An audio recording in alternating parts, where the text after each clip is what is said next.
Okay, back to the dinim of brachos. We learned last time we're discussing you're not allowed to mention Hashem's name in vain. We're discussing recorded names of Hashem if it's considered erasing Hashem's name or not. Okay, next. A person has to be extremely careful not to say Hashem's name in vain. Okay?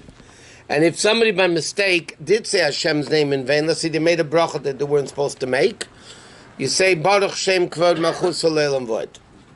Why? Because it's like very simple. You insulted Hashem by saying His name in vain. So by saying Baruch Shem Kvod Malchus, you're blessing His name forever and ever. So it's like rectifying a little bit of the making embarrassment of Hashem's name by saying His name in vain. Now, what happens? Therefore, because you're not allowed to say a bracha in vain, what's the difference? What's the din if somebody doesn't remember if they made a bracha or not? Do they make a bracha or don't they make a bracha? For instance, somebody finished eating and they don't remember, did I say a bar nefashis? Didn't I say bar nefashis? Did I make ala michya or didn't I make ala michya?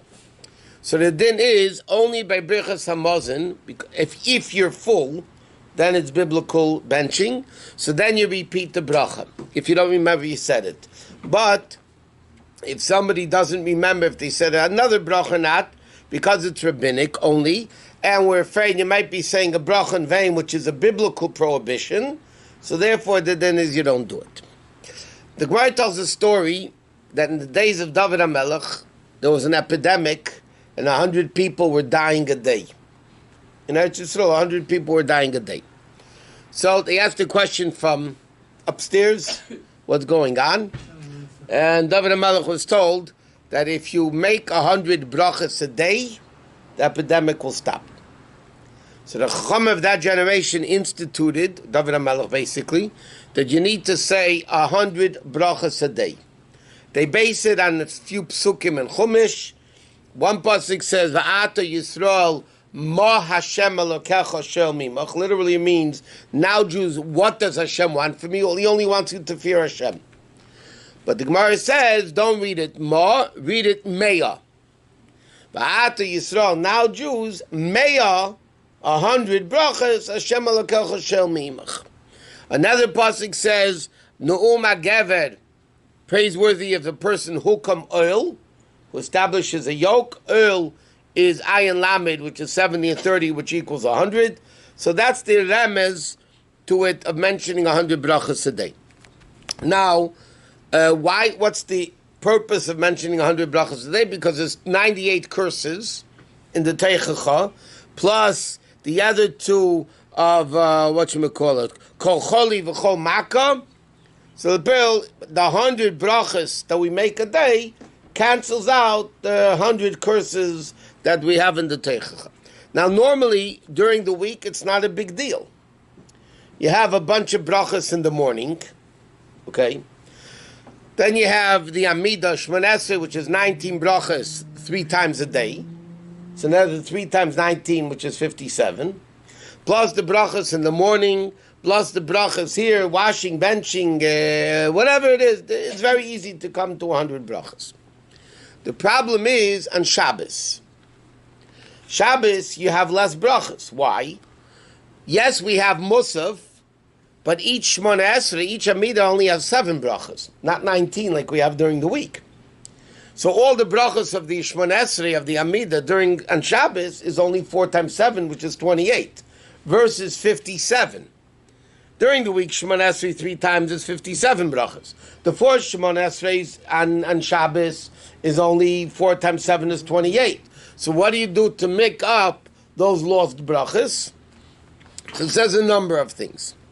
Number one, it says when people get aliyas to the Torah, when they're called up to the Torah, and instead of talking, you listen to the bracha and answer Amen, so then it's considered as if you said the bracha.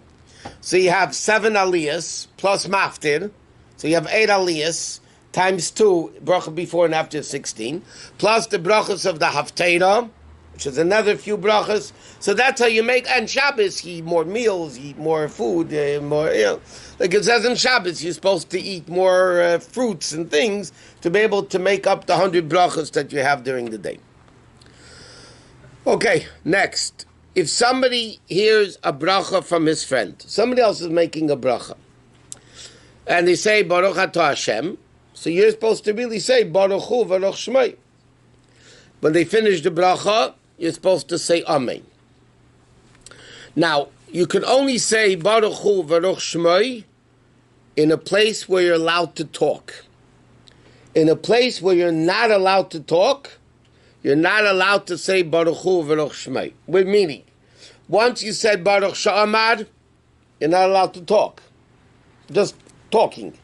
You're not allowed to talk. People should know that in Shul. After Baruch Sha'amad until after Shemoneh Esrei, you're not allowed to talk. So then you don't say Baruch Hu Baruch Shmei.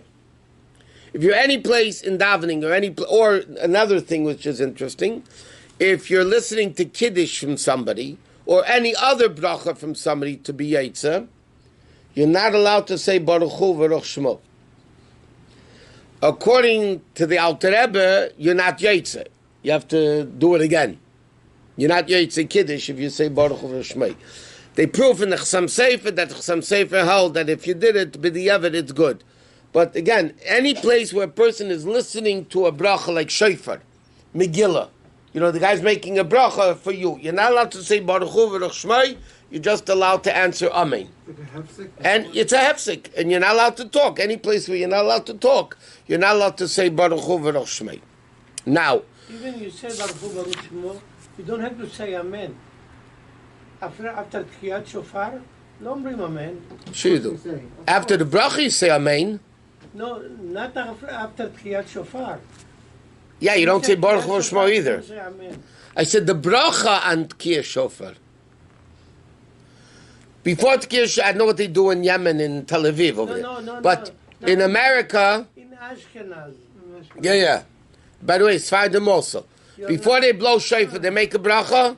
Yeah. Shekisham mitzvah tzvanu lishma kol shofar. Yeah. And shechianu. Ken? Yeah, but So what you have to answer Amen. You're not allowed to say Baruch Hu Baruch Shmo. That's all. But Amen you don't have to say. Yes, you do. Shulchan Aruch says no. Which Shulchan Aruch? I said Shulchan Aruch. Oh, your Shulchan Aruch. Yeah, that could my be. Shulchan Aruch. Your Shulchan Aruch version could be. Rabbi, I'm reading Shulchan Aruch of Yosef Karo. Which Shulchan Aruch do you have? Rabbi Yosef Karo. Same thing? Yeah, same one you have. You have to answer Amen. If you want to be Yetzer something, forget. If you don't answer Amen, it's questionable if you're Yetzer or not. Anyway, but what does Amen mean? Okay, somebody makes a bracha, you answer Amen. Amen really means two things. Amen means true, that it's true what you said, and Amen also means it should happen. Like you say, by when they bench the Chodesh, yeah? Chadshelka, l'sasin, l'simcha, l'chaim, l'sholem, right? V'nomar Amen. What do you mean with saying Amen? Amen, that it should happen. So when a person makes a bracha and somebody else answers Amen, so the Gemara says like this: whoever answers Amen, the one that answers Amen is greater than the one that made the bracha. Gadol ha'ena Amen Yosef min ha'mevorach. The Gemara says, and Shulchan brings it down. One that answers Amen is greater than the one that made the bracha. There's two reasons for this.